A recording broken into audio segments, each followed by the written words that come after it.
This is Comic Geek Speak, episode 1816, Comic Talk. Is it Comic Talk though? Well, what is it? I don't know. What should it be? Wait, well, let's see. Yeah, it's not me. It's not really Comic Talk. Old friends, just There we go. Let's keep this part in. Okay, that's it.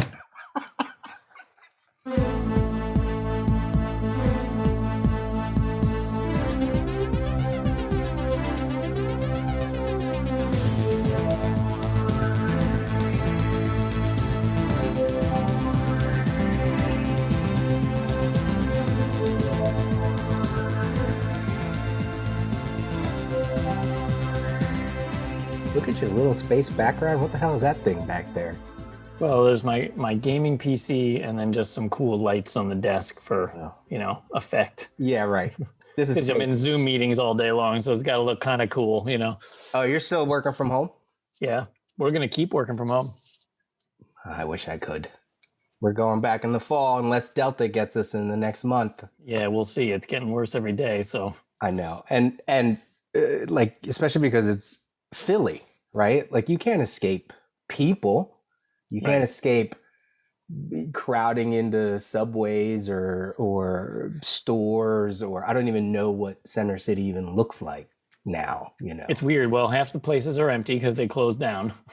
It's kind of depressing. Like Tasha and I were walking around the Rittenhouse area like 2 weeks ago, and it's like 3 restaurants in a row, all gone. Just like, and a lot of shops are all closed down. So it's kind of a ghost town. Yeah.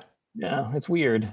Yeah, my friend said that he has an office somewhere on like Locust or I don't know where, and he said that was last year. He said it was like a ghost town, just really nobody, and that was when all the the protests were going on and just all kinds of stuff, and it just was like it was like ghost town. Don't come down here. There's nothing here. There's nothing here. So can't wait to go back. Yay. My God. And it's crazy too, because like, I don't want to jeopardize if we do go back. Well, I mean, we are scheduled to go back. My class is one of the classes that is a studio class. So we have to be there in person. Sure. Barring any, you could probably have made a case, look, I want to do it this way because of whatever reason, blah, blah, blah. But, some of those lecture courses, they're going to stay online. But so it's like, okay, well then I this whole summer has been about, I got to be almost stupidly careful because I don't want to go to school and be the one to infect everybody, number one, and I also don't want to jeopardize my own work by rolling up into, we had a family event and there were people there that weren't vaccinated, weren't wearing masks. And it was just like, yeah. When it's in your own family, it's like, oh God. I've been super strict. It's like some of my family members are weirdos doing that whole anti-vaxxer thing. And I'm just like, you will never see me until you're vaccinated. Yeah. Like, I will never be in this. I won't even be in the same backyard as you. Like, yeah. I'm not willingly going anywhere with someone who's unvaccinated. So we'll see how many years this lasts, because I just won't ever see you again, maybe. Fine. I know. And it sucks too, because it's like, I am dying for a convention. I've been dying to go to New York, not New York Comic Con, but just New York in general. Just to get back into like, but who knows when that's going to happen? Who knows? I can't believe this has happened, and it's still going on, and whatever. So let's just dive right into the nerdy talk here, man. Okay. So I'm going to go to my first gathering of nerds next weekend. So we have decided to join the SCA. Do you know what this is? The Society for Creative Anachronism. Oh, no, I don't. Middle Ages Reenactors. Oh, okay. Group, right? Yeah. So it's an international global group. And normally every year, the first 2 weeks of August are the largest gathering in the world for the SCA, and it happens in Pennsylvania in Slippery Rock, just above Pittsburgh, right? Uh-huh. and it's called the Pensic War, where like that they have a big battle, and then like that decides who's king and queen for the next year, right? Okay. So obviously they canceled Pensic last year, and they had to cancel again this year because when they had to make the call, it was like March, and things were still looking pretty bad in March. So they're like, okay, it's canceled. But the campground that hosts it is like, we need this money or we literally won't be able to pay for our bills and stuff. And like then there might not be Pensic next year or ever again. So like we have to do an event, right? So they're doing an unofficial event where lots of people will show up, and basically it's Pensic without the label because they can't call it if it's not the official event. Right. So anyway, but it's only expected to be about 2,000 people and not the normal like 13,000 people. Yeah. So we just joined the SCA like in the last couple of weeks. And so Clara and I are going to go because it's outside, it's camping. So you're outside the whole time. And a lot of the people in the SCA are vaccinated because it's like history nerds and like science and like it's like there's like a very high crossover between like software engineers and SCA members and like history professors and stuff. And like every history professor is like, oh, I'm getting that vaccine. I know about the plague, right? And every science nerd is like, yes, science. So like the vaccination rate is very, very high. So they don't want to try to recreate the Black Plague and all that. Exactly. So we're going to go, and it's going to be, 2,000 nerds dressed in like, and the whole deal is like, you have to be dressed in period outfit the whole time you're there. Right. Right.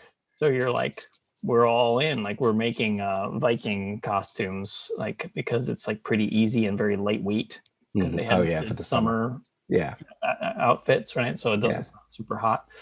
So we've been sewing and I've been weaving like trim for myself, and like I built a loom, churning butter, my own thing. Yeah, not almost right. Like I got to do some embroidery, doing some leather work. Like I'm all in, man. Yeah, you love that shit though. I love it. You've been doing it forever. Yeah, that's so fun. Okay, now that you said Pensic, I do have a friend. She owns a boutique clothing store in Lancaster. She was a costumer in Philly, and she went to Pensic every year. I mean, I'm assuming. Obviously, like you said, it wasn't around for the past 2 years, but the same idea, I've seen her pictures of her outfits. I think her dad goes to, and that when you mentioned that, I was like, oh, yep, I have heard of that. So yeah, I don't know I don't know how involved she goes outside of just, I don't know what kind of involvement she is. I know she goes, and I know she dresses up, obviously. So I don't know if they have like stores or things. Yeah, they do. They have a lot of vendors. Yeah, a lot of vendors go, and they make a lot of money because a lot of that stuff.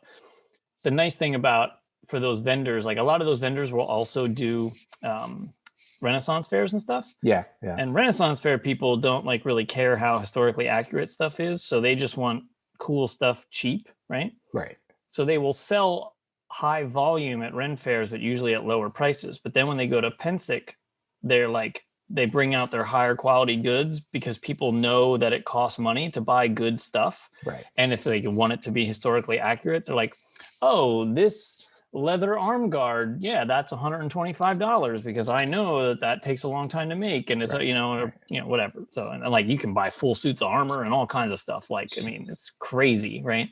It's really, really awesome. Yeah. So it takes place at DragCon. You can bust out your Loki costume because now you're a variant, right? Is that what they call it? I think variant, you totally bust out your Loki stuff. Speaking of Clara, look, I moved. Where the hell is it? I couldn't find. I was trying, like when we were talking about doing this, I was like, okay, I need to read. Whee! Oh, so look at that! I'm a third in, and I was reading this and I was like, wait, how old was she when she wrote this? Like 11 when she wrote most of it, yeah. Okay, right. So when not to give anything away, but like when the one girl dragon is freaking out, she's like, why won't anybody let me home? I was like, yeah, that sounds, let me alone. Like, get out. I was like, yeah, that sounds like an 11-year-old, right? Like I understand that subtext. Yeah. But then she wrote this one line. Every now and then you hear this thing. Oh yeah, I opened up right to it. So this is, which chapter is this? This is Hunter the tiger. And I was like, okay, I'm reading. He goes, let's see, he doesn't want to scare prey, he doesn't want to draw human attention to himself. Sure, they were rather far away from human civilizations, but you never could tell where humans would be. It was just part of their nature to be where the interesting, weird things were. And I was like, who thinks of that? Like, what 11-year-old thinks? Like, but she was right, right? Like when I read it, I was like, yeah, we invade everywhere, right? I was like, oh, that's really good. And there's been like one or two other lines like that where I was like, this is insane. Let me find this. She just at the end of the school year, she finished her first draft of her second novel. It's a 300-pager this time. Wow. And now she's gonna have it. She hopes to have all the like redrafts done like before school starts, so she can go into school with her second book complete and published. Right. Nice. But I read this line: "One can never be ready, only strong enough to try." And I was like, what kind of throwing down the wisdom? Like, what the hell? Like, I was like Yoda shit. Like, I wouldn't have said that. Like, oh my God. I was like, Clara, what the heck? And she was like, yeah, I just thought of it. And I was like, man, oh man. Yeah. That's so she's 13. Yeah. 14, I guess. That's 14. crazy. The Wild Catastrophe, Book 1, the Wild World Trilogy, with a cover by Dave Wachter, which was cool. Yeah. So it was like her first book. So I was like, Dave, let me throw some money at you. Draw something cool, you know? Yeah.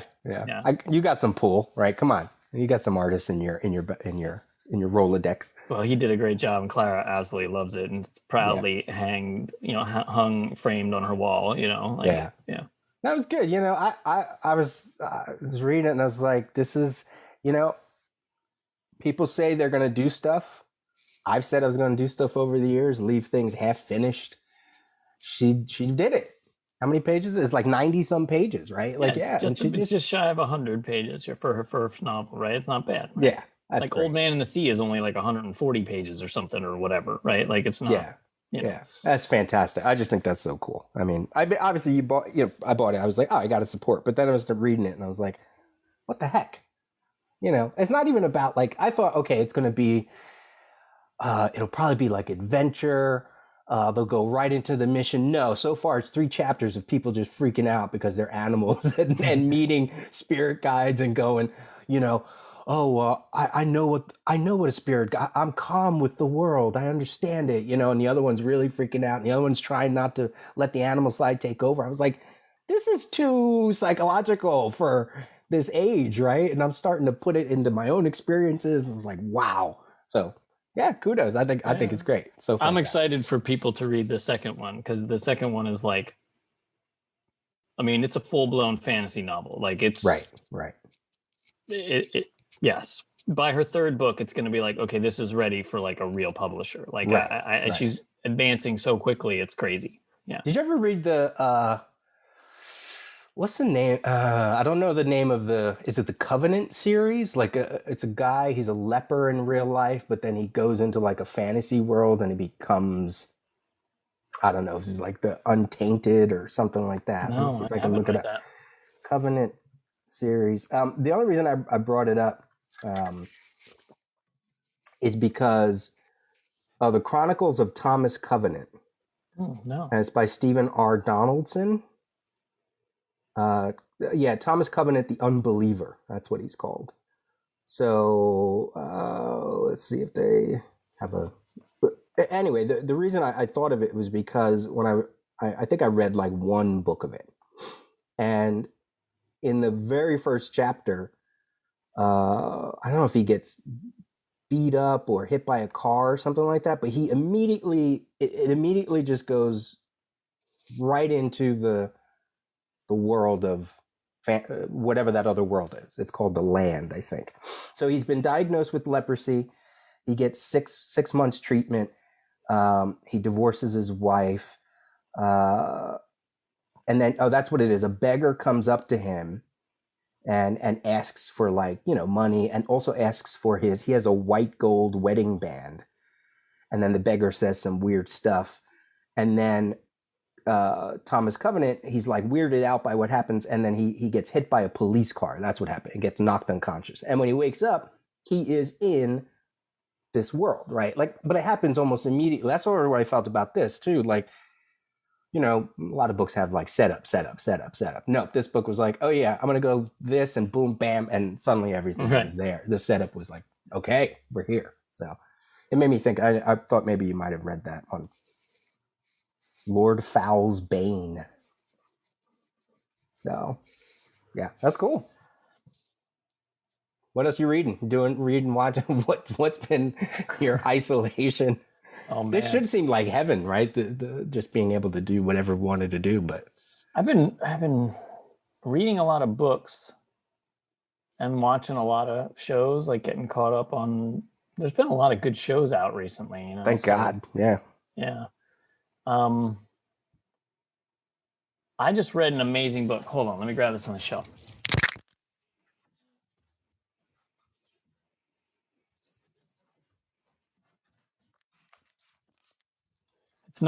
It's not comic related at all or anything. So it's called The 7.5 Deaths of Evelyn Hardcastle. Okay. So this is by Stuart Turton. It's a mystery, and it's written like in the style of an Agatha Christie book, right? So it's set in like the 1920s or 30s in England, and a bunch of rich people go to a fancy manor in the countryside for some party or whatever, right? Right.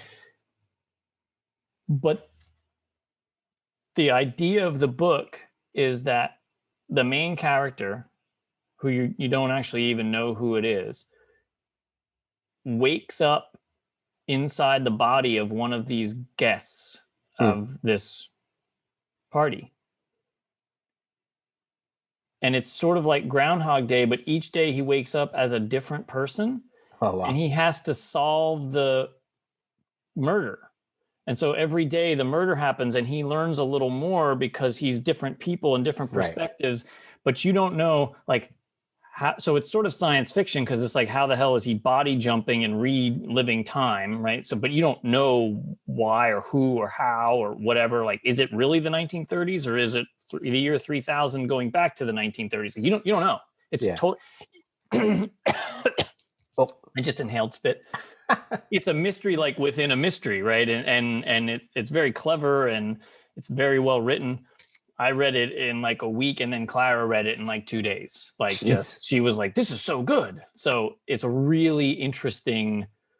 If you like mysteries at all and time travel, like this is totally a book for you. So it is sort of like a comic nerd's dream because all the time travel stuff, right? Like, you know, sort of time travel because it's. Is it relatively new? Yeah, it's only a couple years old. It seems like all the good fiction nowadays, it's all dealing with some kind of metaphysical something or 2018. Well, yeah, It's cool. Like there's like a lot of genre crossing now. Like people don't feel that they have to be shoehorned in. They can just mix and match whatever the hell they're interested in, and somebody out there will want to read it, right? So I was trying to think of that. Like I was trying to think of what that genre is called because, you know, like Watchmen on HBO was kind of like that, and Lovecraft Country is kind of like that. And then there was a book I was talking about that I'm reading called Philadelphia, which is about vampires, but it's set in Philadelphia, and it's almost like it's also a generational thing because there's a father and son, a black father and son, and it also deals with like you know, the history of our country, revolutionary times, the civil rights, and you know, there's like a main vampire and a younger vampire, but the younger vampire, who's like this black youth, is like, what are you giving me that's any different from when I wasn't a vampire? You know what I mean? Like, and it's this weird kind of like mix, like you said, it's a mix of genres, and then throwing in historical references or things that it's like putting a spin on history. So I was trying to think, like, what is that genre? What is it going to be called? You know, historical, fictional, fantasy, realism? I don't know. Like it's just, but it's fantastic. I love it. Yeah. Yeah. I'm really enjoying I read a lot of fantasy, and most fantasy now is very far from Tolkien. It's not elves and dwarves and goblins, right? It's all kinds of things, right? And most days, like, that is really great. It's like every fantasy book you start, you really have no idea what this world is going to be like. It used to be like you knew what the world was going to be like. It was But now it's like sometimes then I'm like, does nobody write Tolkien-esque fantasy? Like I just want to read like an old school D&D book because like that's like I want some elves and dwarves and goblins some days, right? You know, Yeah. because it's just nostalgia. So like I know somebody's gonna come along and write like the perfect like, you know, D&D style adventure novel because Right. it's been so long since someone else has, and then it's gonna be a mega hit, you know. Right. Yeah. Well, did you ever read Dune? No. No, because that that's the kind of science fiction I like that sort of very slow, hard science fiction, but yet it still has giant space worms, dragons, whatever. You know what I mean? Like it still has the trappings of those kinds of things. But I'm on book 3, and the movie's about ready to come out. But I was reading it and I was going, this is everything Game of Thrones is. Like different houses vying for one thing, whatever, in Dune it's the spice, and all that. But also like then like the giant worms are these mysteries, just like the dragons are the big, draw for Game of Thrones. You got the worms. I don't know, just there was weird parallels like family things, family relationships, bordering on like the weird wacky between Jamie and Cersei. Like there's even some of that, like with breeding in Dune. And I was just like, okay, everything sort of always comes back around again, whether like I finally finished The Stand years ago, Stephen King's The Stand. Oh yeah. And I said, Robert Kirkman absolutely read this book, and whatever else he read became Walking Dead, because right. I think even in The Stand, the phrase "The Walking Dead" is mentioned like a few times, for whatever reason. But just how they talk about like, how are we going to rebuild our society? What's government going to be like? How do people relate to it? It's like everything Walking Dead was talking about in the early days, So, yeah, it's interesting. I mean, I have all the Tolkien books up there, but it's like every time I try to read another one that's in the same vein, I'm always like, maybe I should just go back and read the Lord of the Rings book. Because I never remember the third one, Return of the King. Every time I read that, I'm like, did I read this book? I know I've read it before, but I don't remember it at all. So, yeah, it's tough. It's hard. It's hard.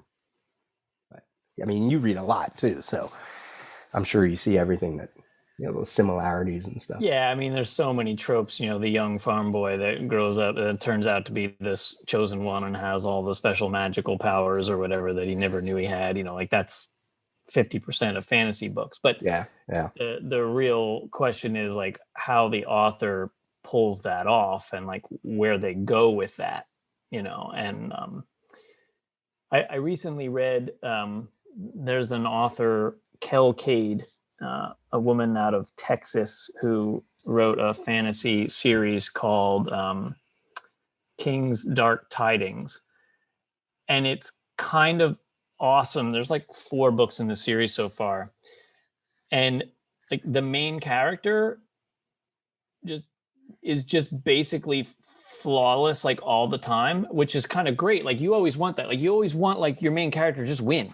Just like the bully in the town steps up to the main character and challenges him, and the main character one sword stroke and the guy's dead. And you're like, yeah, hell yeah, that's what I want. Like just get him. But despite the main character being so powerful and so winning all the time, there's still really interesting story about that like the challenges get harder and the intrigue around like what's going on and why is this main character even this good at things, like what is their backstory, like you don't really know. There's a lot of mystery involved, and she's doing a brilliant job of sort of giving you what you always wanted but still having it, you still don't know what's coming next. It's not predictable even though you're pretty sure he's going to win, right? Like so it's really a great series, and it's different because so many books like the hero is so conflicted, and they have like 2 pages of inner monologue trying to decide whether or not they should fight the thing, and blah blah blah blah blah, and then once in a while they gotta lose, and it's like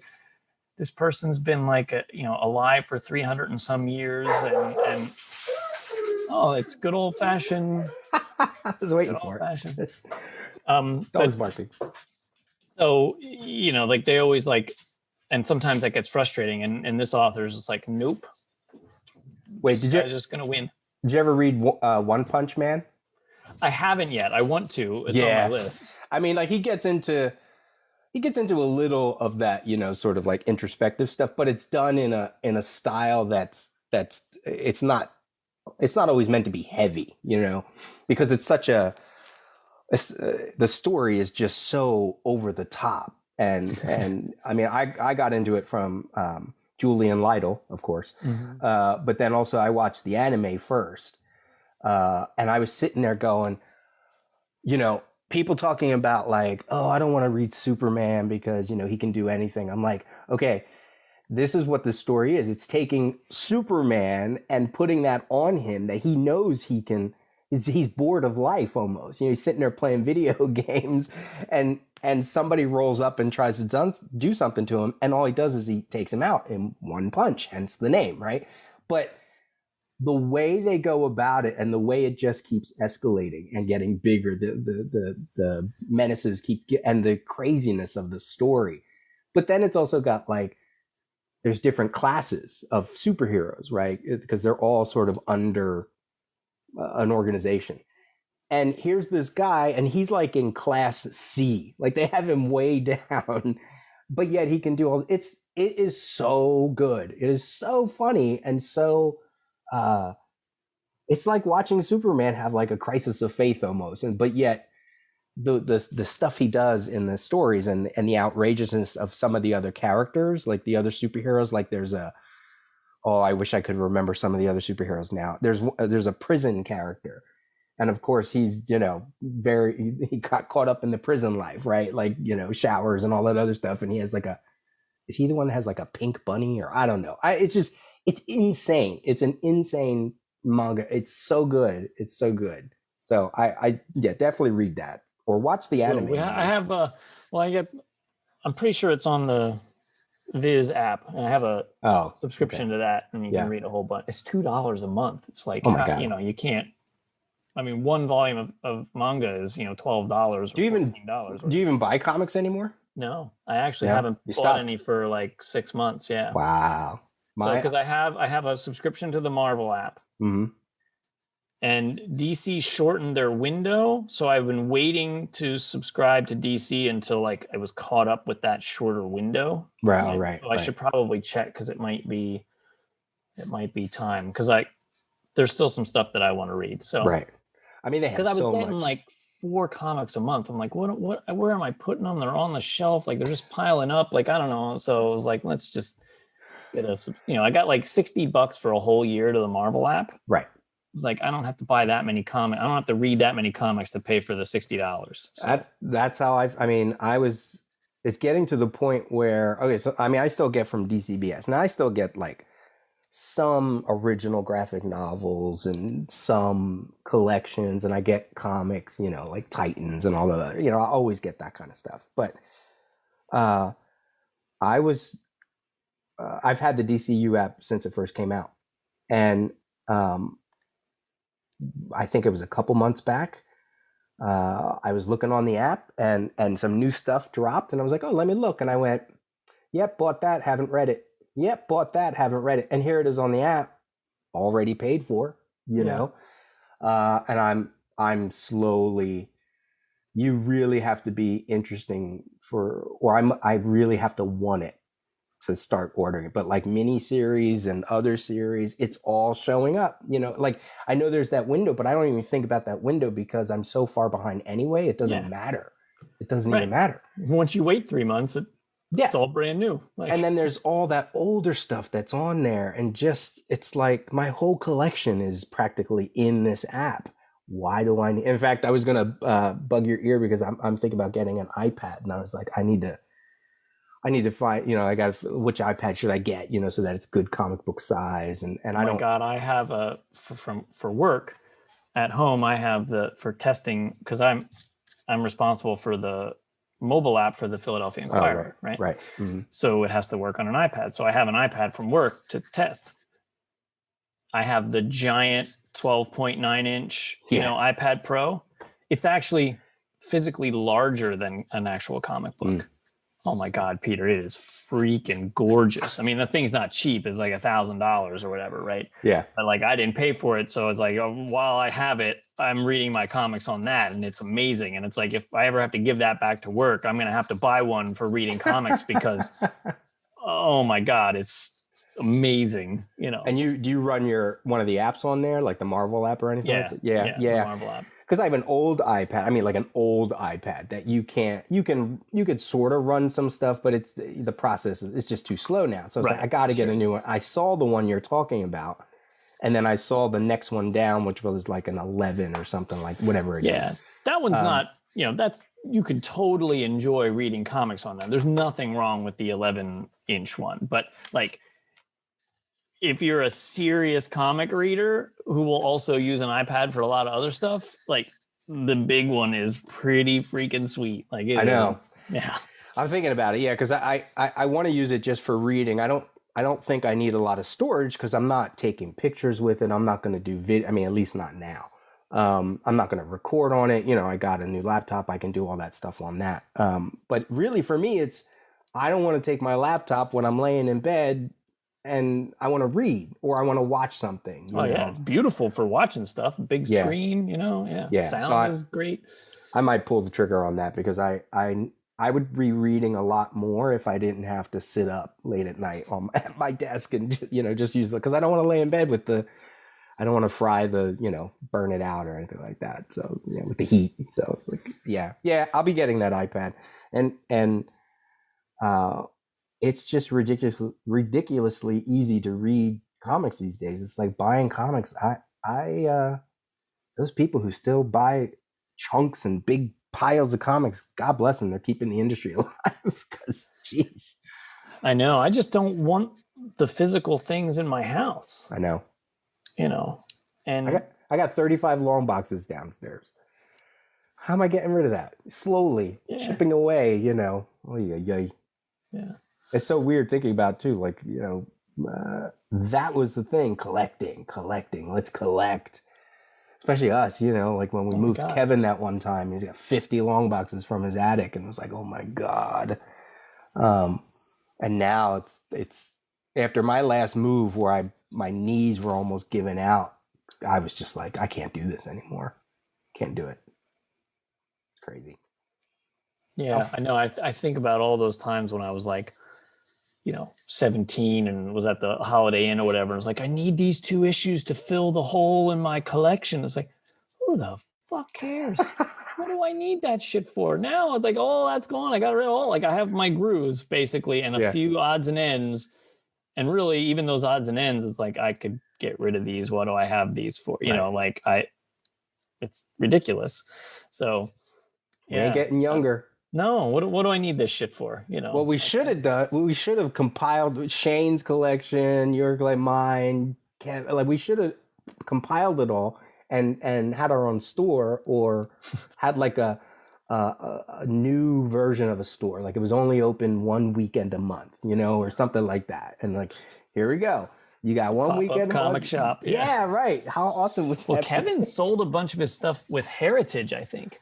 Oh, well, because he has all that. Yeah, he had full runs of stuff and all the artwork. I mean, he was getting tons of money for some of these pages. He was telling me, I don't remember anything specific, but man, he was doing all right for himself, some of that stuff. Because he was trying to get rid of most of his stuff too. Actually, I was just doing a random, I forget what I was searching for.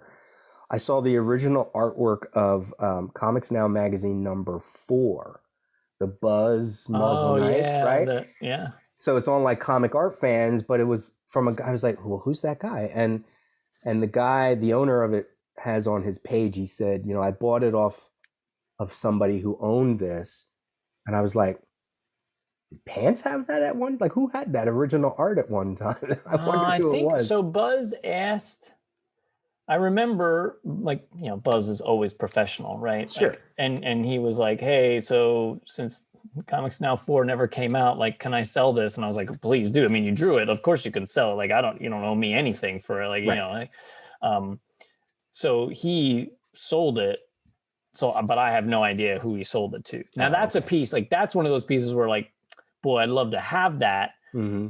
Because it was drawn at my request, it's like, so I don't need much original art, but that would have been a cool, like, I wish at the time I would have had the money to buy it from him so that, like, he would have gotten paid and I would have it in my collection, that would have been cool. But yeah, that was just weird. It was weird to see that pop up. And I was like, first thing I thought was, did Pants have that? And then he sold it. God, that's crazy. I don't think so. I think Buzz just sold it to one of his fans, Yeah. Do you still have the interest in reading comics? Yeah, well, it ebbs and flows, right? Like,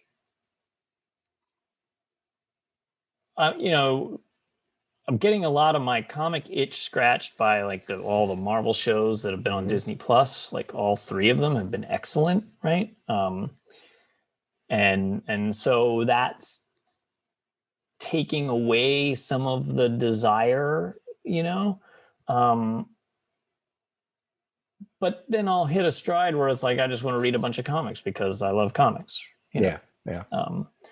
So, and I still go in the showcase once a month and look around. Usually I'm looking at non-comic related stuff, but I always look at the comics because I love comics. And, I think I'm, approaching that point of my life where new stuff doesn't interest me as much anymore, but I'd like to go reread a bunch of the old stuff and just re-experience my youth and just, like, revel in nostalgia and not really care. Like, I don't necessarily care where the stories go from here. I just want to wrap myself in the cozy blanket of John Byrne Fantastic Four, or whatever, right? Like, I don't know. Well, because you always get something new out of it too. Well, sure. Especially if you're reading it decades later. Especially when you forget everything you read, like me. Well, there you go. It's like reading it for the first time every time. That's great. But if somebody comes out and says, "Oh my God, this new series is so good, everybody has to read this series," if, like, everybody on, like, if Mario and Jason Wood and Julian Lytle are all like, "Oh my God, you got to read this series, it's so good," well, then I want to read that series, right? Because then I know, like, it's got to be good, right? But I'm usually, like, waiting until after I hear the consensus, Plus, there's too much. I feel that way about TV and movies. There's just too much to watch. It's too much to absorb. It's just it's an insane. I mean, it's way different from when we were kids in the 80s. It's way different from the 2000s even. It's just, there's so much stuff that is out there that it is almost overwhelming to try to keep up with it. And just a lot of times what I do is just let it go, because people are talking about it and they're excited about, which I love. I love all that communication, but I'm like, I don't want to get invested, because then it almost is like I have to stay invested. Like, just let it go. Like, I let Walking Dead go, a couple seasons back, and only now got back to it because they're about ready to wrap up the last season. So it's like, okay, that I'll do because I know it's going to end. But a lot of comics, God, I don't think I'm current on anything. And I actually went back and started not rereading, but actually reading for the first time the Claremont X-Men stuff. Oh yeah, the from Giant Size. Because I've read Dark Phoenix, I've read that 2-issue Days of Future Past, and I read some scattered Byrne stuff. Never read the Cockrum stuff that started. I read that straight through when we were doing, CGS, like, early days, or no, even maybe before CGS. I was reading from Giant Size X-Men on, and I was reading straight through, and I got up to the Silvestri stuff, so I didn't get to Jim Lee yet when I stopped. Okay. Like, I want to keep reading, like, I want to keep going, but I just never, we were reading so much other stuff, I got sidetracked, and then you never come back, right? So one of these days, around issue 270 or 280 or something like that, right? Like, because that's when I started reading. I started reading like the Silvestri stuff when I started buying X-Men. So I basically read everything that I hadn't read, and then started rereading a few issues of what I had read. That's where I'm going. I'm going up to the John Romita stuff because I started with issue 280, right before they went to Secret War, and then not 280, 180. Sorry, 180 when they were right before they were going to Secret War. So I missed like Paul Smith. I missed Madeline Pryor. I missed the Brood and all the stuff. And I'm like, all right, I'm gonna go back and read it because I feel like I always have to read. If I'm gonna be any kind of like comic, whatever, I got to read this stuff. And it's great. It's so, like you said, it's going back to the old stuff and going, wow, this is no wonder this eventually became so popular because it's so interesting, even in these early days. Even though I've read 30 to 40 decades of comics that came after it, this is still amazing stuff, Yeah. Well, it's interesting, right? Is like, because of our age, we think of that as like, that's the X-Men. Yeah. But some of that stuff is over 40 years old. It's almost 50 years old, right? Didn't Giant Size X-Men come out in 1974? That was literally the year I was born. 76, yeah. Was it 75 or something? Yeah. Oh, it was, okay, it was maybe 75. So it's 46 years old. It really doesn't apply to X-Men anymore, right? Like realistically, like comic, like short-term memory is like 5 to 10 years, and then shit doesn't matter, right? Gets recycled. Some writers go digging for nuggets in the old stuff and then somehow connect it either by this really weird one panel mention of something, and they're like, ooh, I can do a story with that. But most of the time, so 20 somethings reading comics now, reading X-Men now, like they don't need to care about what the hell, like that's our X-Men, but that's not their X-Men. It doesn't matter. Oh, I was just talking to a guy named Kurt Matilla. He's a director out in LA. He used to listen to CGS all the time, and he said this very interesting thing to me about, because we were talking about comics and movies, and he said, if we were young today, would we even be reading comics? If we were kids today with smartphones, with video games, with social media, Netflix streaming services, I said, no, probably not. I mean, unless, like I said, well, I was a book reader. I always was a book reader. So maybe I might have made my way to comics. But I was like, yeah. And I don't even blame that on, a lot of people are like, oh, well, they should put comics back in grocery stores and newsstands. I'm like, okay, first of all, newsstands and grocery stores didn't want comics anymore because they weren't selling. They weren't profitable. It's not like publishers pulled them out. Newsstanders kept returning them because they're like, nobody's buying them, or they're not making money or whatever. So, but everything is on the phone. So I was like, that's a really good. It's the first time I heard somebody sort of say that. Like, I'm like, yeah. Think about how old we are back to the 80s. That's 30 some years. When we were in the 80s, did we really want to absorb anything that was going on in the 50s? Like, were we really, were we watching Leave It to Beaver, trying to watch Leave It to Beaver? I mean, if it was on, whatever. Sure. Or did we care about Golden Age Western comics and no, horror comics and all that stuff? I didn't want to read World War II comics. I didn't care about any of that stuff. Not in the 80s. Maybe later I might have gone, okay, let me read some of that stuff. So it's like, yeah, I've always said, so we grew up with like Fantastic Four, Byrne, Walt Simonson on Thor. Those are not the mainstream characters, even though we think there are. Like we think Walt Simonson's Thor, Byrne in our head, that is the Thor. Maybe a lot of people. Frank Miller's Daredevil, right? Byrne on Superman, or whatever, anything like that. People don't care about that. They're like, oh no, my Spider-Man's Tom Holland. My Iron Man is Robert Downey Jr. My Avengers had these people in it. They don't care about that. Like, that's not the mainstream anymore. Comics aren't the mainstream. The comic book versions, and it's like trying to, it's the second time I've actually said this in the last week or so. Like, we are the relics. Oh, totally. I mean, totally. Yeah. Like, I mean, I think, what's great about all these movies is that the characters, which are the comics, right? The characters get to live on and they get to be more popular than ever, right? Right, More people in the world know who Iron Man is than ever did when we were kids, right? Right.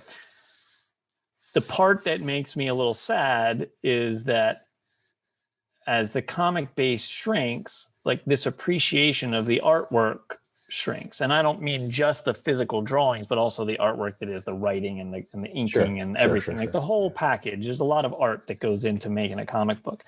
And yes, different artists are at work on the movies and everything, but like drawing a comic book is a very particular set of skills that will be less valuable, and like appreciating that artwork is something that we, is deeply ingrained in us. And like, that's why people our age are now spending thousands of dollars on one page, because like, that's such a gorgeous, I love that cover, blah, blah, blah. That goes away if comics stop being printed, and that's the part that I miss. It's the same sort of thing about, movies, right? As a former projectionist, I love that movies are all digitally projected now, because the quality is way better. There's no more out of focus. There's no more film dirt and stuff and everything. It's just like a gorgeous thing every time, right? But being up in that booth and the sound and the smell of the machinery and the physically moving giant heavy reels of film around and threading up the machine, like all that very visceral stuff is gone, and it will never come back, right?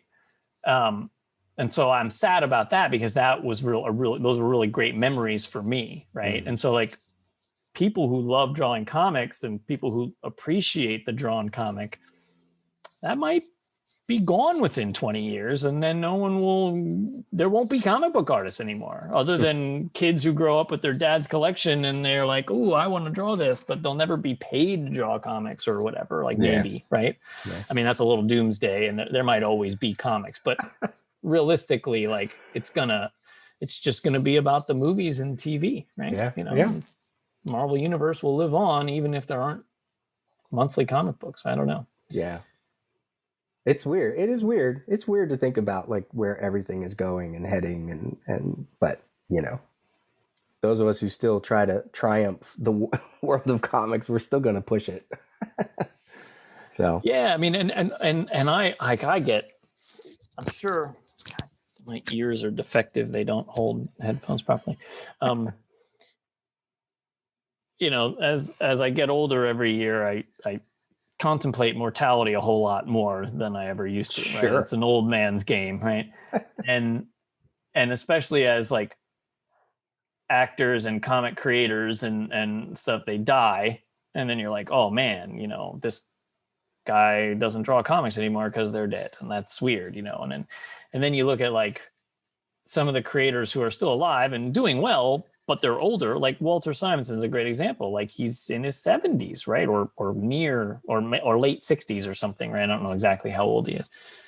And he seems to be in good health. He and Wheezy doing good. Like I follow him on Facebook. They post and they're doing, they're enjoying life. He's still drawing amazing things that he posts, right? But it's like, then I go, wow, there's going to be a day when Walter Simonson isn't alive. It might not be for 20 years, but there's going to be that day, and that's going to be a really sad day. And then there won't be any new Walter Simonson comic book art. And like, I don't want to think about it. Oh God, no. Why? Like, and some of the artists that are already gone, it's like, oh shit, that's nuts. Mm-hmm. And then I think, wait a minute, I'm approaching 50. Some of these artists that are like the new wave of artists were drawing comics when I was working at the comic book store, which means they're 5 to 10 years older than me. So those young guys are almost 60. Like, oh shit. Like how old is Chris Pacello? He's probably late 50s. Oh shit. He was supposed to he was like, no. Like this is scary. I don't want all these people retiring or whatever, it's not cool. Todd McFarlane is 60 years old. Yeah. What? Like, doesn't that seem old? Like that seems old. That's like, no, don't be 60. You can't be 60. That's not fair. Yeah, and Jim Lee is probably not that far behind. What is he, 56 or 58 or something? Walt Simonson is 74. 74. Oh man, he's older than my parents. What about Chris Pacello? Let's see. Jim Lee was born in 64, so do the math So he's on 10 that. years older than me. So he's 57. And Chris is 55. Yeah. So that's not that old, but 5 years goes by so fast, and then you'd be like, how is Chris Pacello 60? Yeah, yeah. And can they? I mean, like, okay, so like, let me look up Jerry Ordway. Jerry, 63. Okay, not but like some of these artists are still doing killer work, whether it's for commissions. At this point, they're these older comic artists. They're not doing as many comics, but they thrive on commission and selling and that kind of stuff, which is great. And their artwork is still the best it can be, right? Writers, on the other hand, they got to hope maybe they get TV work or whatever, because how do you commission a writer, other than hiring them to write your comic, right? But I always feel the loss of the stories and the history. It's sort of like the elders. When you lose an elder, there goes all your information. There goes all their information that they know, whether it's the wisdom of their craft, whether it's fantastic stories, they know the real inspirations behind these stories and what goes on, that bothers me a lot, and I think that you get a lot of people who, they honor the greats and they get them on podcasts and they do interviews and whatever. And it's like, somebody just grab like Roy Thomas right now and he does. I mean, he writes a lot of stuff. He knows, a lot of his history is being shared. But like, I don't know, grab Walt Simonson, grab Marv Wolfman, grab these guys and just sit them in a room for 12 hours and say, just spill everything, please. Because, all that great history could be gone, Well, and sometimes, and even like, some of it is amazing. This is freaking doomsday. It's a doomsday. Some of it's all the nitpicky stuff. Like, remember when we had Denny O'Neil on, who recently died, right? Yeah, yeah. And we were like, how do you pronounce Ra's al Ghul? And we had like a 15-minute, conversation about like, but he explained the whole story because it went through multiple iterations, and his daughter went to college about Egyptology and then learned, and he had to change the pronunciation because he was wrong and she was right, because then she knew. And it was like, well, that's cool. Like, now we all know how to pronounce it and not like, it seems super nitpicky, but that's a major character in the DC universe, and he has a whole story about it. So like, that's cool that that's recorded for posterity's sake, right? And like the silly story that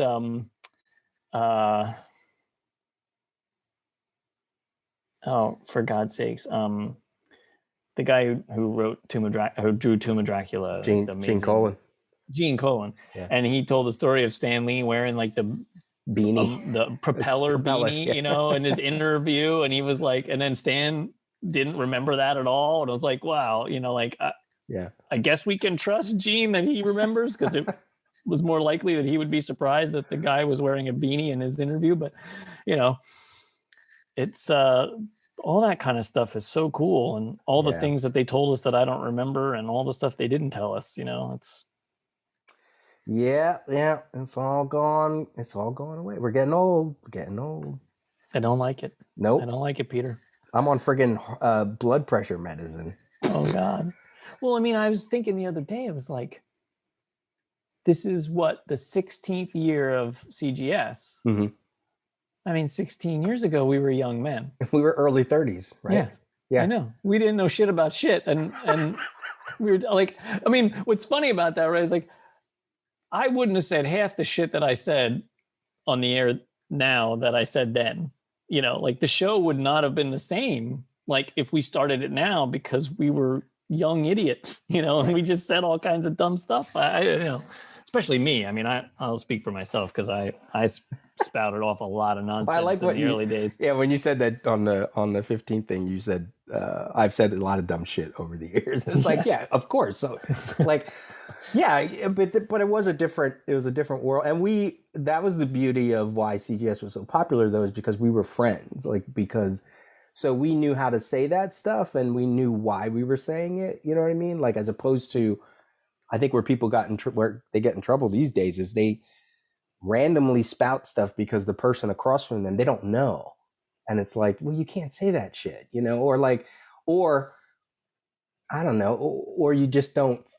A lot of times I hear podcasters now and I'm like, you really kind of don't know what you're talking about because you're just trying to be whatever. You're trying to be a personality. We weren't trying to be, we were just doing the shit we did at Golden Eagle and just talking like maniacs and yelling at each other about it. And that's why it got popular, right? Because I think we learned a lot about the comic book industry while we were doing the show. So that changed the tone of our conversation, our arguments and stuff. Like I remember very specifically that first year going to San Diego and expecting to get lots of free sketches and like being upset with the artists who didn't want to give me a free sketch.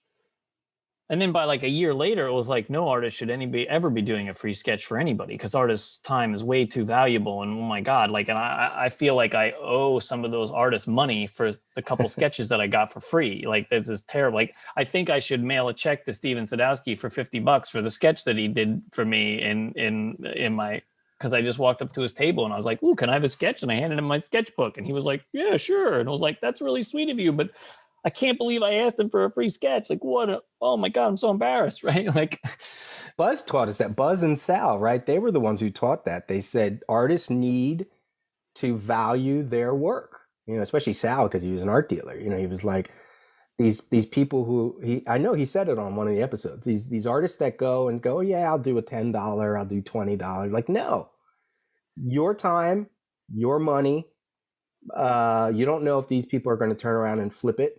Or maybe just sell it years later because they have to. You know what I mean? You know, I don't begrudge, you know, if that's what they do. So it's like, value your artwork.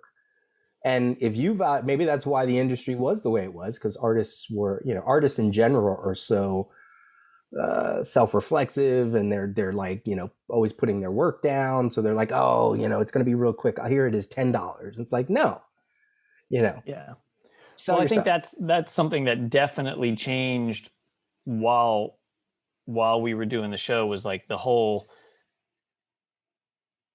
was like the birth of the like modern Comic-Con, right? Like Wizard Worlds has been going on for a few years and they were pretty popular, but they weren't like quite mainstream yet. Mm-hmm.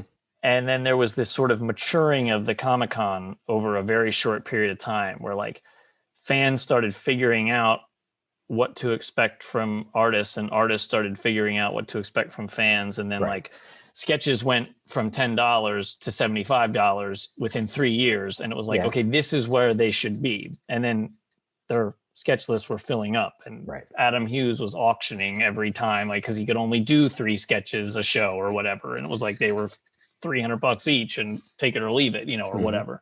And it was like, that all happened in a super short period of time. And it was good. It needed to happen, right? Yeah, and you still get those people like at Heroes, like Art Adams doing sketches for free, and you know, like you still got those creators that they don't care. They'll do it for free because they like doing it or whatever. Or you'll have conventions like Heroes Con or other places where the people do value the artwork enough that they're willing to spend that money. But you're right. I think, you know, when we got New York Comic Con and C2E2 and a lot of the Reed shows and some other stuff, like. It was, but that also was, I think that also was, we didn't have to just look at comic creators through Wizard Magazine or through the trades anymore, because podcasting suddenly, we could hear these people. You didn't even have to go to conventions. You could hear these people. And then starting slowly with like social media to the point where now, you know, I was thinking about this, like social media is the way, like Twitter, if you want to say Twitter or whatever, artists can get their work out right away. They don't have to go, well, I need to promote my artwork, so I better go talk to this news site. I better go talk to this podcast who's going to release the episode maybe a week later. No, they can just dump it online and everybody knows about it, right? Yep. Like We all react to every trailer that drops. We all react to every news thing, every new title that's coming out. We don't need to wait anymore. But back in the 2000s, that was starting, podcasting was really kind of like, you get your news from your podcast, because where else were you going to get your news? You know, you had to live vicariously through the people that went to conventions or heard the interviews. So yeah, I think you're right. The artists were able to sell themselves, and they didn't need a middle person anymore, because they could look at, I always say it, look at what Mike Norton did for himself, Yeah. He swagged his way right into whatever his career was going to be. And not, I don't mean that nefariously. I mean, in a smart Mike Norton way. He was like, yeah, I'll do some podcast. Yeah. Okay. Now I'm popular. Okay. Now I'm going to create my own thing and do this. Oh, look, I'm working for DC. Da, da, da, da. Like, yeah, perfect. Amazing. Go for it. Love it.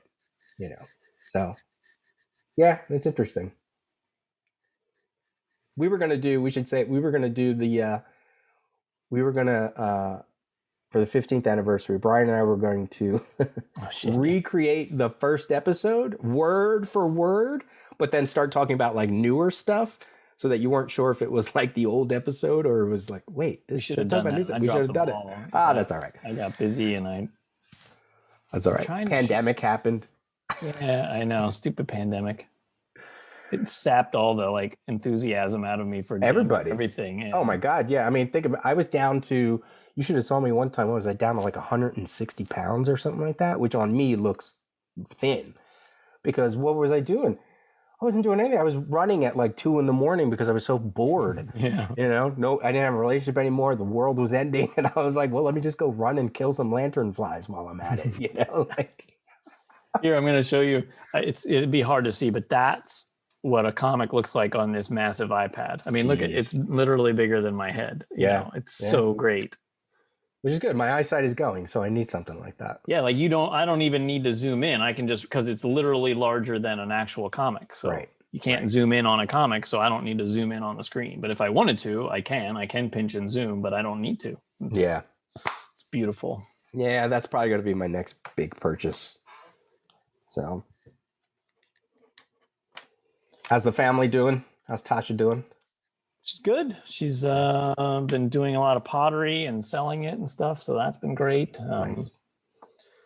Yeah, Clara was writing her books, and Hazel's doing a lot of drawing, which is great. Oh, cool. They should collaborate. Yeah, sisters. Clara does a lot of DMing for D&D. She's running a couple different campaigns for friends and family, so she's very good at that, which is the writer in her, right? Coming up with ideas and stories is not hard for her. Where I wanted to ask you this was somewhere, so you always your opinion always changes, but I think you always have an idea of it. Where would you want to live right now if you could? If you had to live the rest of your life somewhere, where would you go? Yeah, it would be Sweden or Norway. Interesting. Yeah. Because they have, great social services, lots of natural beauty, people who sort of get the world and what's important and how, so yeah, probably Norway. Sweden's maybe a little easier to get into and has maybe more opportunities on the tech world. There's more jobs. Stockholm is a tech hub right now. But Norway is maybe a little chiller with even more natural beauty. So it might be nicer, but they're not a member of the EU. So goods cost more because they don't get all the free trade that they do with the EU. So stuff's cheaper to buy in Sweden than it is in Norway. And there's pros and cons, right? And it takes longer. In Norway's 7 years until you can get your citizenship, and Sweden's only 5 years. And, wow. But the language is almost the same. If you learn one, you basically get the other one for free. So that's pretty cool. At one point you said Japan. Japan. I would live in Japan. Oh, okay. If my entire family was hit by a bus tomorrow, Oh, Jesus Christ. Yeah. But Tasha and then the kids in it, we would probably move to Sweden just because it's easier. But like ideally maybe Norway because it's so freaking beautiful. Like but yeah. Interesting. I've been learning Swedish for almost an entire year now. Wow. Like I've been doing Duolingo every single day. I have a 330 some day streak, and I do a tutor online every week for an hour. So I have like, I don't know, 50 hours of Swedish tutoring under my belt, and nice. we just talk and like, so I'm prepared for in case we do want to move one day, but yeah. But yeah, I mean, Japan speaks to my soul in a way that no place I've ever been does before. Like I've never felt more at peace and never felt more at home, despite it being the most foreign place I've ever been. Like I was born to be Japanese. Like, I don't know, or just to be a gaijin who appreciates the shit out of Japan. Whatever you want to call it, I don't know, but I love it there. Yeah. Wow. That's interesting. Because it's going to happen. I think at some point, people are just going to flee this country. Oh yeah, we were ready, but then the pandemic, and then it was hard to go places. So I know. Yeah. Now when I think about like how much more do I have in me teaching after 10 years? Like, ugh, do I keep going? I'm old, teaching these young bucks, like. Let them take over. I don't care anymore. It's like, what do I do now? I got to go somewhere. I got to do something. But I was like, I could teach tap somewhere else in this world where they don't have a lot of tap and they'll be really appreciative of the arts. And it's all been very, very interesting to look back on all this time in this past year and a half. It sucks that there's no conventions and I'm single. It's like, God damn. That's a killer. Yeah. That's a killer. Thanks a lot. But what are you going to join the SCA, Peter? A lot of like actor. Well, yeah, you're right. Or super nerdy and, like pageantry and costume and performance, It's all there. Yeah, it's all there. That's the other thing. Theater was gone too. So it's like where most of my relationships come out of theater, and that was gone too. We were going to do, I was supposed to direct Sweet Charity right at the start of the summer last year. And we went through auditions and we went through, I cast the show, but we never got to rehearsal because by that time, everything was shut down. And I was like, there goes my opportunity to be social, not even just relationships, just friendships, like everything comes out of theater. So I was like, that sucks. It sucks. Yeah. But what are you going to do? Hey, speaking of, zombies and manga, there's a manga called I Am a Hero. Have you heard of this one? No.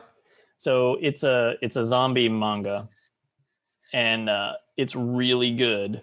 It's like the main character is this nerdy, introverted manga artist who's like kind of failing, like he can't get his own thing going, right? Mm-hmm. And then the zombie apocalypse happens, and it's like his journey through surviving the thing, and it's quite good. Like I've read 3 volumes, and they're big. There's big fat volumes. They're not like the skinny ones, right? Yeah.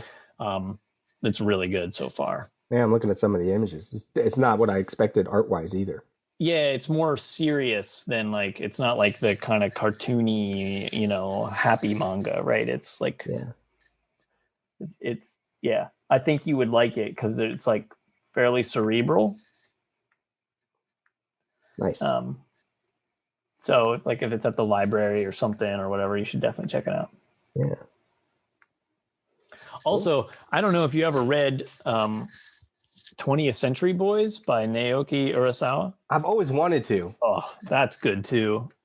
I'm only on like volume 9, and there's like 20 some volumes, right, or maybe 30 volumes, but it's good. It's real good. It's really interesting. Yeah. Yeah, that's not a straightforward, like it's cleverly. I mean, that guy's like the master of like a tightly knit, thriller, Right. and he's doing it again with that one. Yeah. Yeah, I love stories like that. I mean, I'm always looking for, not to say that this is that, but like it's hard. Like, we all came off of Lost, and it's like I feel lost because I don't know that there has been anything since then that's been like that integrated ensemble cast of character. I mean, Game of Thrones, yeah, but I mean, Lost was sort of like an amalgamation of whatever was genre up to that point, smashed into Lost, whether you loved it or hated it, whatever. So I'm always looking for like that kind of, and people were like, okay, well then try this and try that. Like somebody said, try The Expanse. It's not quite the same, but if you liked Babylon 5 and Battlestar Galactica, the reboot, you'll like Expanse. I was like, okay, I probably did you will. Watching or reading for The Expanse? Watching. They said to watch the. Yeah, I highly recommend reading the books. So it was books first? I didn't know that. Yeah, books first. The first one is called Leviathan Wakes. Okay. That's the first book. And the author's name is James S.A. Corey, which is a pen name. There's actually two people who write those books together, Daniel Abraham and somebody else. Ty Frank. That sounds right. And when I read Leviathan Wakes, this was right when it had come out, like it got on my radar because I, get newsletters for cool new science fiction or whatever. Mm-hmm. And I read it and it was like, oh my God, this book is so good. Like I loved it immediately. The rich characters, an interesting story. And there's like 9 books in the series now. And I've read 8 of them. I'm 1 book behind now. And I watched the first season of the show and like, it's pretty good, but I was confused, and I've already read the books because they're not putting all of the information in the show, right? Because they can't, right? I understand that. Sure. But I think they're leaving so much out that the story kind of jumps around. And I was like, why are they doing this? What are they doing? What? Like, I've even read the books and I'm still confused. Like, what's happening here? Right. I think it got less confusing by the end of the season, but I haven't started the second season because I'm just like, the books are so good. And I'll always read. Since you like hard science fiction, like I think you would love these books. Yeah. And I always tend to read I need to read the source material first, because then, like you said, I can then sit there and watch it and I can go, okay, they obviously are moving. Like I felt that way. You read Game of Thrones, right? Yeah. Yeah. I felt that way. I finally finished the last book. The series had already been done. Right. And then during the pandemic, I had already watched up to season 3 or something like that, maybe even 4. But then at the pandemic, I was like, okay, now I guess I'll go back to the beginning and watch it all, watch it. So I watched it after it had finished. And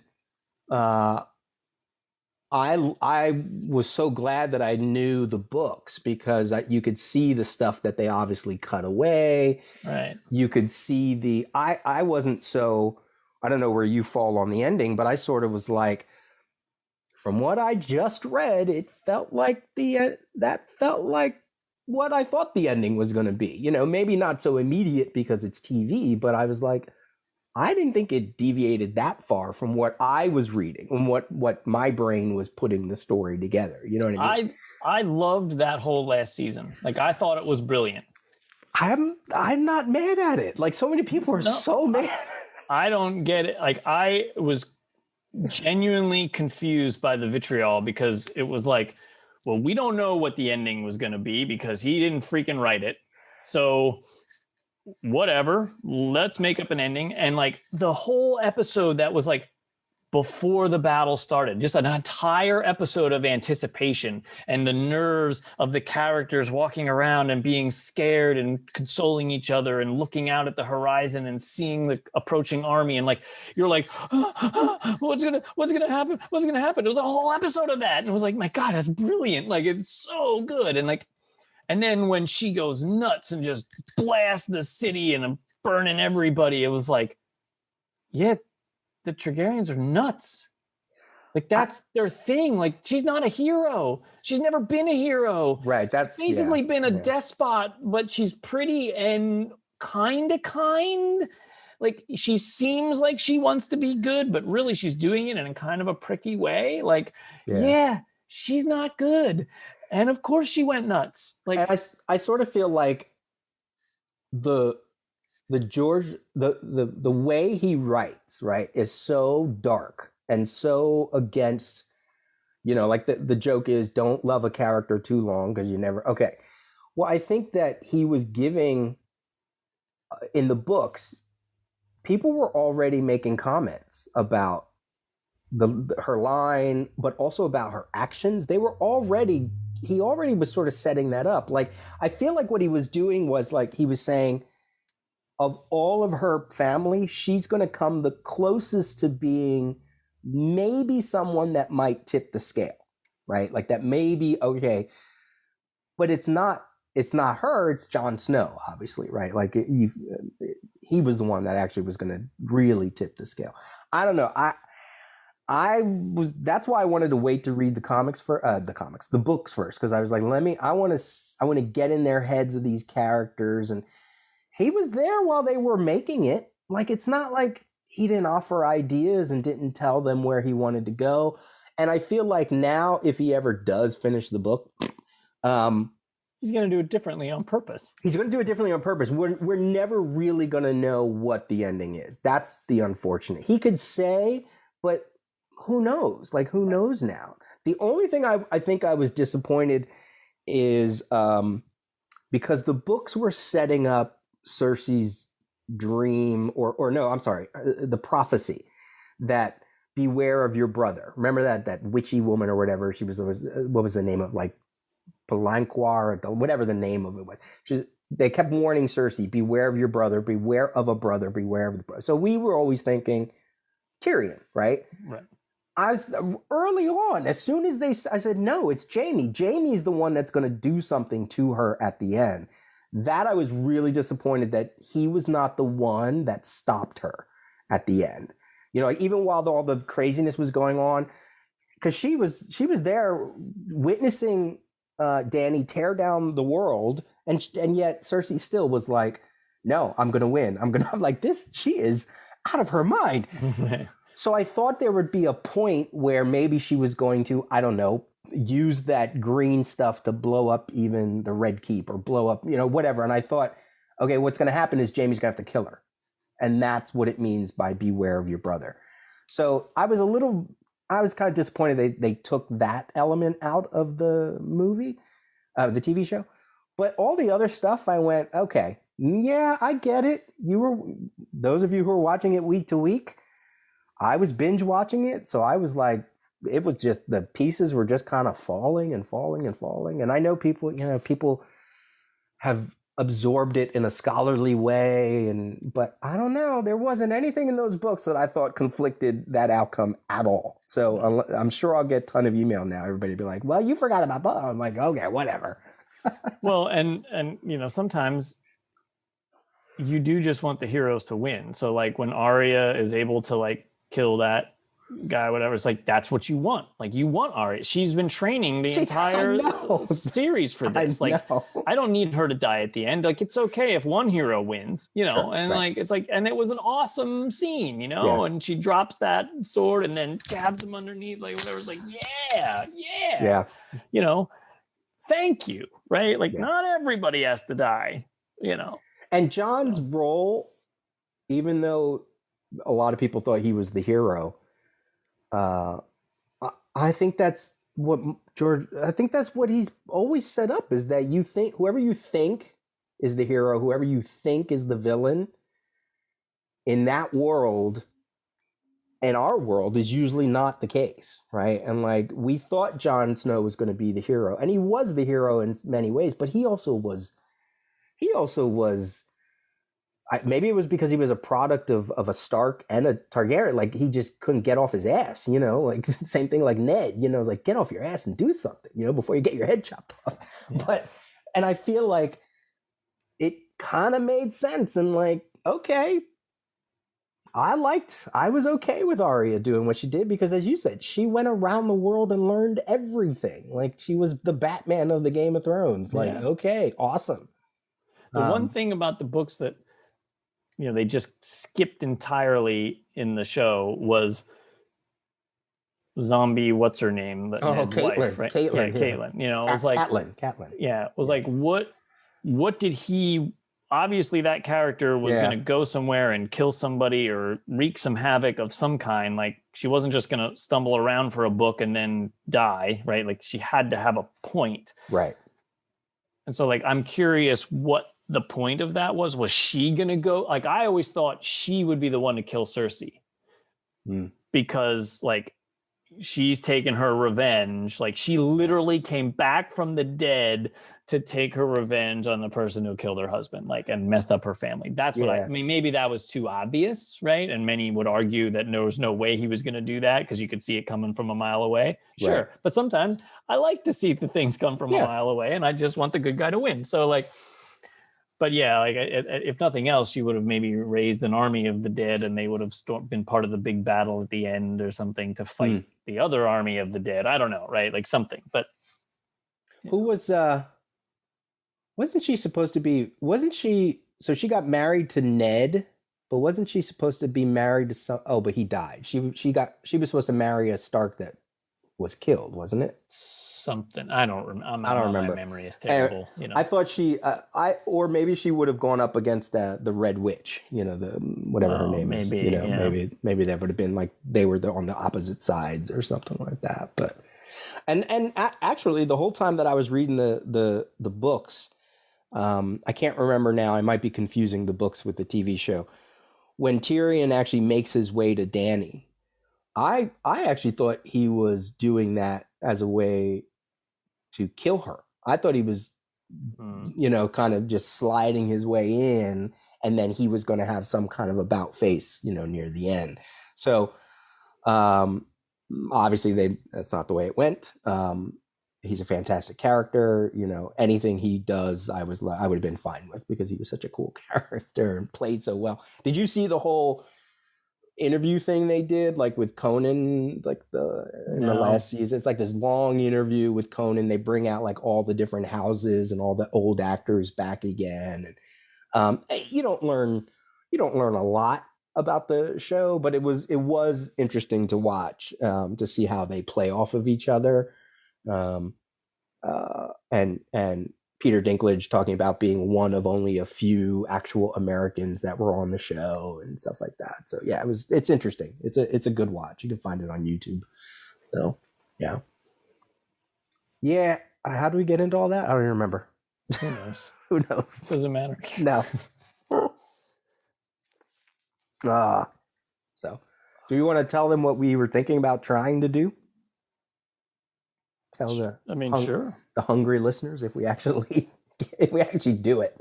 I'll do it. I'm not going to go back and reread. I'll just jump right in and just let whatever I can remember come back to me. Brian wants to. That's how I roll. He wants to jump back. I can't do that. I got it. You know me. I got to read every fucking panel. Brian wants to go jump back into Cerebus. Cerebus, the Dave Sim phone book, the long ass story. Because we only got up to, I forget what we said. It was only like what, maybe 6 volumes, 5 or 6 volumes, 6 or 7. Yeah, 6 or 7. Like, was it? We were on Melmoth. We did after. Melmoth. Didn't we do one after Melmoth? We might have. Like Reed's or Rick's story or something. No, I don't think we got that deep, because we were doing it with we were doing it with Dave Sim there for a while, but I don't remember if we got that. So anyway, so that actually was the impulse for all of this. Brian, Melmoth was the last one. Really? Oh my God. Okay. Yeah. We did Church and High Society, Church and State, Jaka Story, and then Melmoth. Wow, I thought we did more. Okay. That one kind of broke me. Melmoth. Yeah. And it's only going to get worse. It's sort of, that Melmoth is sort of weird, right? Yeah. Like, it's not like the story jumps to like a whole different sort of tone and stuff. But yeah, like I really want, because I've never finished reading it. Oh, okay. So like I need like an excuse to like keep going. Not that I need an excuse, but it would be really great to be like, finally, I started reading Cerebus in, 1992. Like it would be nice if I finished it, So Wow. if we jumped back in, it would get me off my ass and give me a Right. So that was the impulse. Brian was like, let's do that. And that was like a month and a half ago or whatever. And I was like, okay, let me do it. And then I was trying to get into the rereads because I've actually been slowly collecting the issues. Every time I find them in stores, but then I found like a run online of like 11 straight issues. I was like, oh, that's awesome. I doubt I'll ever collect them all, but and then he's like, okay, let's do this. I was like, okay, well, let me go back and read. And I was like, oh my God, this is so daunting. I forgot how rich it was. And just, I was like, so it caught up. And then I finally said, you know what? Let's just gab and see what happens. Because that's a hell of a thing. But then we also thought maybe jump back into Walt Simonson's Thor, speaking of Simonson. Because we never finished that either. Yeah, I know. I'd love to do that too. We never finished that big, beautiful hardcover, Oh yeah. So cool. Yeah, we might come back and do these some more. Just dust off the old Brian and Peter show. I'm sure we'll start arguing soon enough. Well, yeah, that's inevitable. Yeah, right. Oh my God. What's the biggest change? I wrote here, what's the biggest change since 2005 in your life? Don't say kids and all that other stuff. We know that. Man, that is a good question. Holy heck. I would just say, in general, like I'm still massively opinionated about everything because it's just in my nature, right? But I have a way deeper well of empathy than I ever had before. Like I never wanted to like see the other side of the coin. I just knew how I felt and I did not give a fuck what anybody else thought, right? It was like, I like this story, I hate this story. I like this movie, I hate this movie. Like what I like this food, I hate this food. Like whatever. Now it's like, okay, I hate this story, but I'm curious, like the people who wrote it, the people who drew it, the people who the fans who adore it, like what is it that you like about it, right? Like I'm genuinely curious, right? Right. That, and just in people in general, like I've grown so much, like have way more experience with like the LGBT community and like just broadening my expanse. I've traveled a whole lot more. I've met a whole lot more people from all different walks of life and everything. And now like I understand a lot more and I understand how much I still don't understand. Right. And but really the important thing is like, I don't need to understand.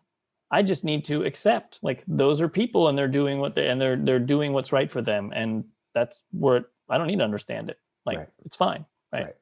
And that was like kind of deep, but I really think like if I'm being serious, like that's the biggest change that I can think of, which is like, I think that's good. Right. And hopefully everybody can get that. Yeah.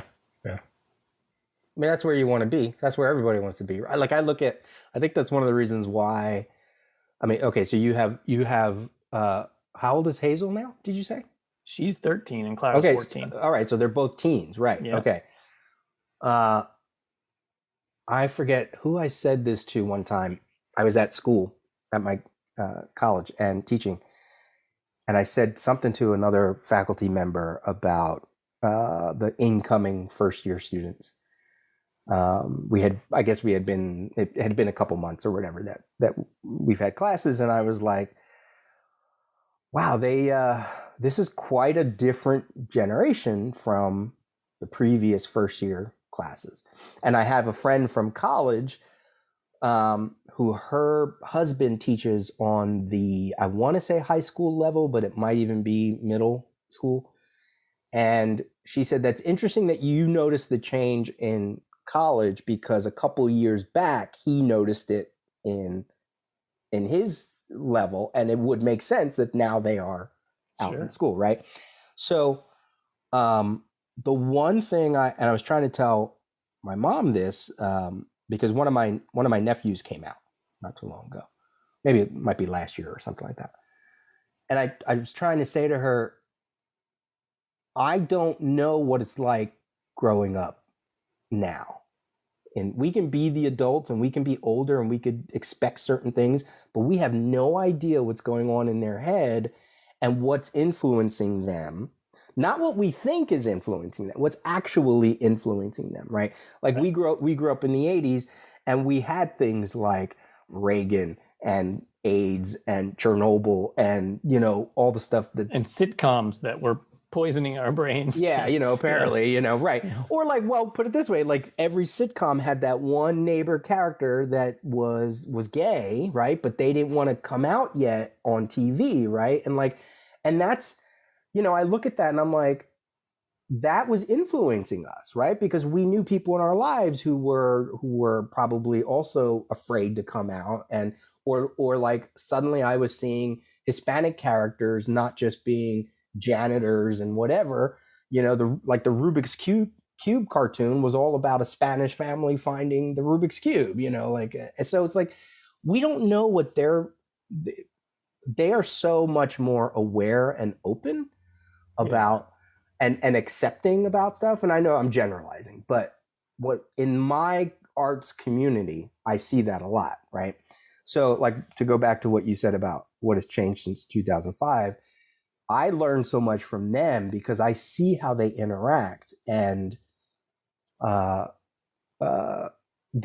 so fluid in their identity, gender, in the way they talk to each other, and the way they're respectful to each other, or how they learn from each other. Like, you can't help but sort of just absorb that.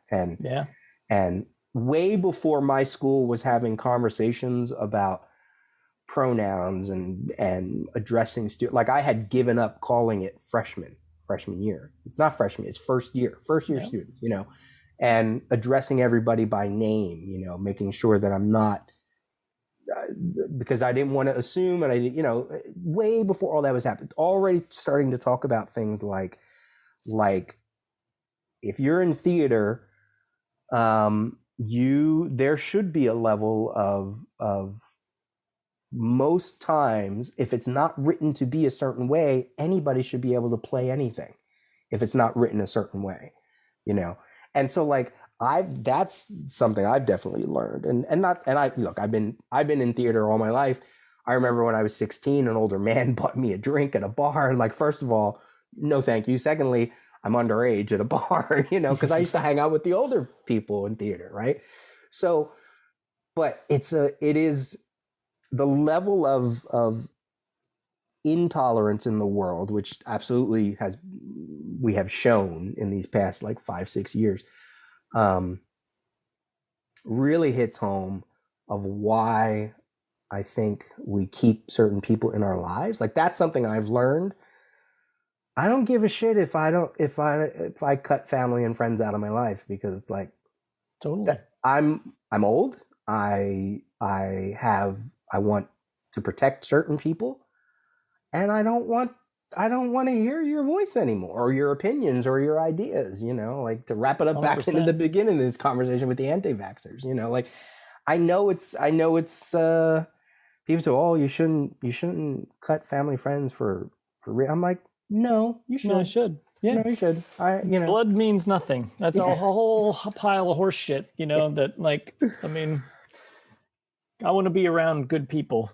Yeah, or people that just that make me, want to support me, or want to support the people around me, or what we're doing, and things like that. Or so people who are going to challenge me to be an even better person. Like, those are the people that I want in my life. The people that care about other human beings in a real, and it's one thing to say, oh, I'm a Christian and I donate to charity. Yeah, but you vote for all Republicans that steal money from every possible person that they can. And like, there shouldn't even need to be charities, because society should just make those things happen as part of being good for humanity, right?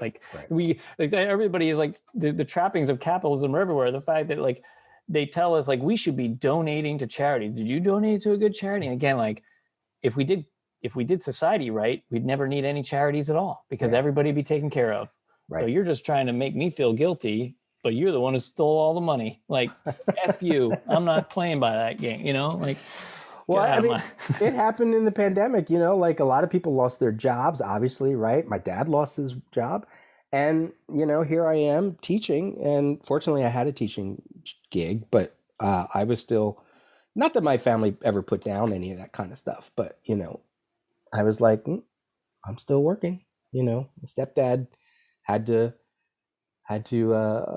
was like, for some reason, not wanting to sign up for unemployment and welfare and all. It's like, why he's a That's what Republican, it's right? for, You know, and yeah. it's like, okay, I'm like, that's what it's for, and it's what you paid into. And it's like, why are you struggling? Like, the whole world has gone to shit.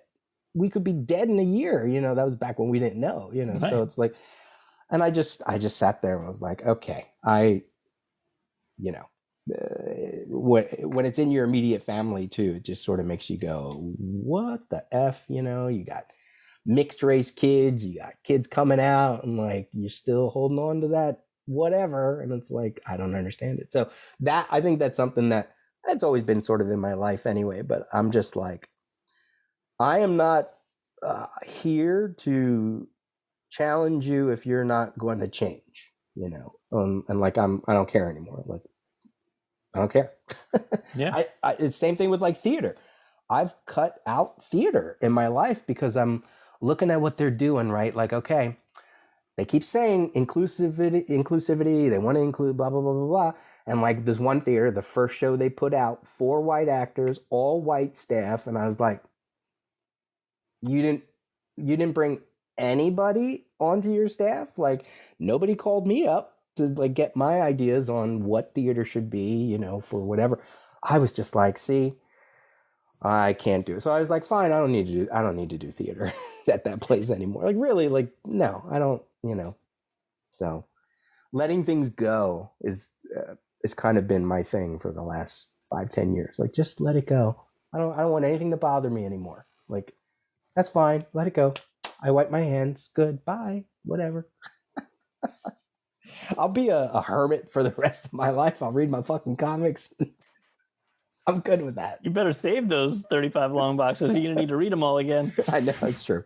I'll get the iPad and I'll be fine. All right. Oh my God. Be a hermit with an internet connection. That's all you need. That's all I need. That's all you need.